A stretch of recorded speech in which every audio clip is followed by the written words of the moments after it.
No doubt with Anthony Martial, Mason Greenwood and Jadon Sancho all confirmed will be depart from Man United, Arizona and the Red Devils only have a true striker in Rasmus Højlund. Although Marcus Rashford definitely could play the role, but that was not his best position as Rashford had mentioned numerous times he did not prefer play at the middle. This led to multiple rumours of forwards Man United looked into like Sesko, Tony and Jonathan David. But all of this rumour remains rumour, and one of the names had been fiercely linked to be brought in as the first signing into Old Trafford. If you are not living on the rock, that forward we are talking of course will be Joshua Zirkzee. So in this video, as per usual, we will have a look on his background, strength and weakness, plus is his 34 million release clause worth to trigger as soon as possible.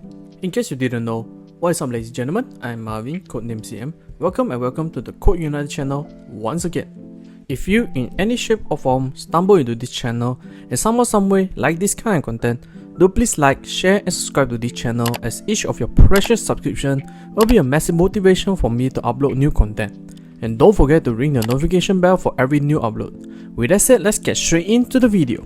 Joshua Ordebosas Zirkzee, born in Skadam, a city just west of Rotterdam, Netherlands, 22nd May 2001, made him just 33-year-old this year. Zirkzee was born to a Nigerian mother and a Dutch father who supported his dream to become a footballer from a very young age.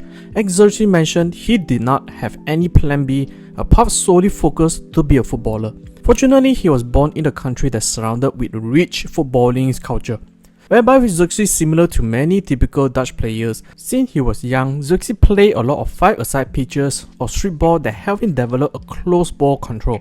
With the support from his parents plus his own dedication to be professional footballers, it didn't take long for Zirkzee's talents to attract attention from top clubs in Netherlands. And he signed for the famous Teveld Development Football Club for Feyenoord in 2016 after 3 years at ODO Den Haag. But his time with the Dutch club was not long though, with Zirkzee making an acrimonious move to Bayern Munich. In Bayern, Zirkzee certainly looks to set for a superstardom for the Allianz Arena after scoring twice in his first 8 minutes of Bundesliga action across games against Freiburg and Wolfsburg in the December 2019. He was still only 18 years old at that time.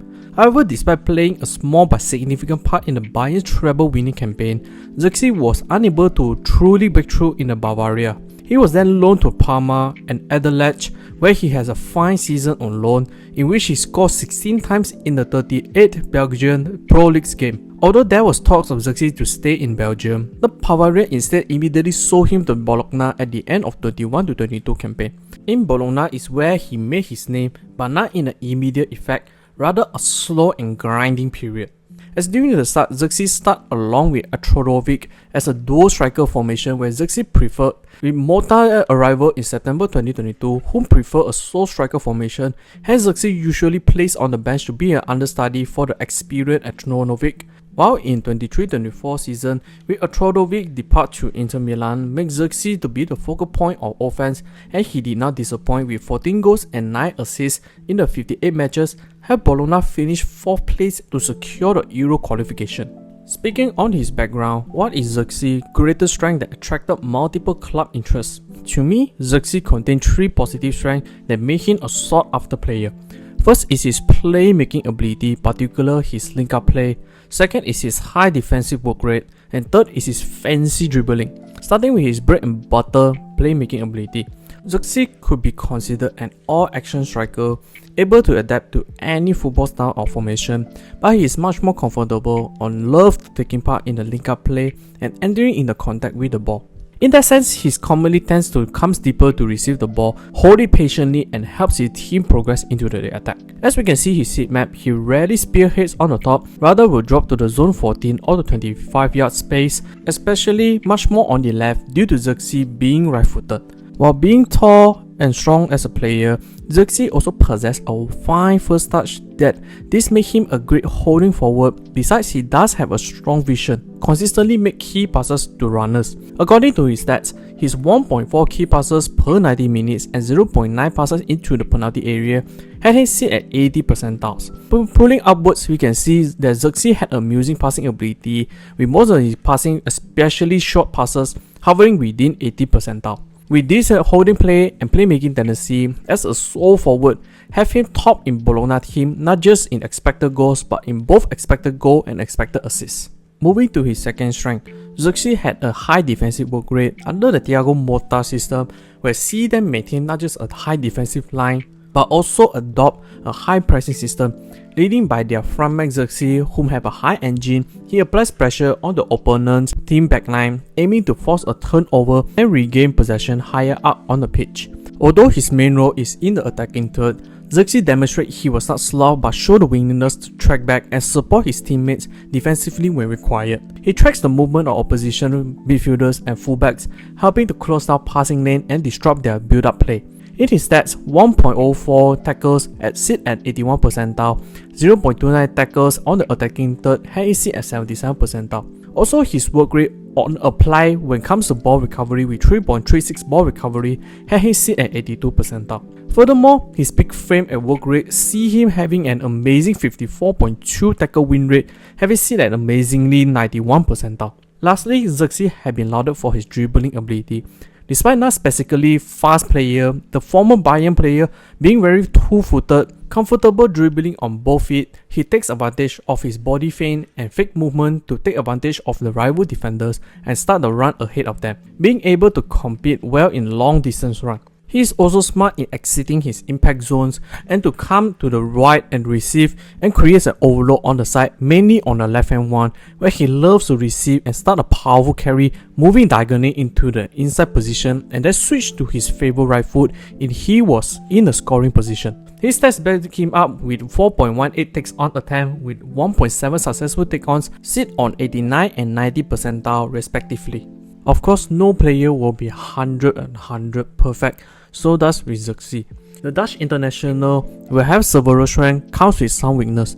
To me, Zirkzee have two weaknesses that could make or break him as a player in the future. First is his lack of aerial ability. Although aerial ability might not be a key factor that determines how good a forward was, but it could took out a crucial page or a tactics that can be used when it comes to some crucial times. Zirkzee, despite having a good height of 6'4", he was not best in aerial control, despite quite bad in the aerial won and percentage, both sit below 50 percentile, meant that Zirkzee unable to function as a typical target man, even though he was praised for his link-up play where he was at his best. Second is his skill set meant that he can be limited in the tactical adjustment. While Zirkzee goal numbers can be limited, he made up being a high-level link-up play, but it led to an issue where when Zirkzee dropped from the forward line, it meant that other players like wingers or even midfielders to have a strong awareness to push into the space left by him. If other teams do not make use of him, it could cause opponent defense to set in quite easily. This makes Zirkzee solely effective in playing as a false nine or deep-lying forward playstyle. Going through the strengths and weaknesses, does Zirkzee really worth his 34 million release clause, especially triggered by Man United ASAP? Short answer is yes. 34 million for a 23-year-old forward in the market nowadays has been a good price, being that a lot of strikers these days will easily cost an arm and a leg. In addition, Zirkzee comparison to Højlund both had almost an opposite playstyle, where Højlund functioned best at battering physical forward, prefer using his channel running or off-ball movement to position himself for the goal scoring, but at the same time possess decent to good dribbling skills and playmaking ability. While Zirkzee also capable to be physical but was a more playmaking forward that consistently comes deep to collect ball, allow other teammates to push forward into space left by him. This meant that Zirkzee became a similar Anthony Martial false 9 forward, but Zirkzee had much more high engine than the Frenchman. In short, to bring in the Bologna top scorer as a healthy competition for Højlund and also be another option for tactics approach would be a no-brainer for Man United to pick up his signature. That's the end of the video. What do you guys think? Do you think Joshua Zirkzee will be a viable option for Man United striker depth, or will you seek other option? Comment down below so that we can have a discussion. Hope you enjoyed this video. I will see you all in the next one.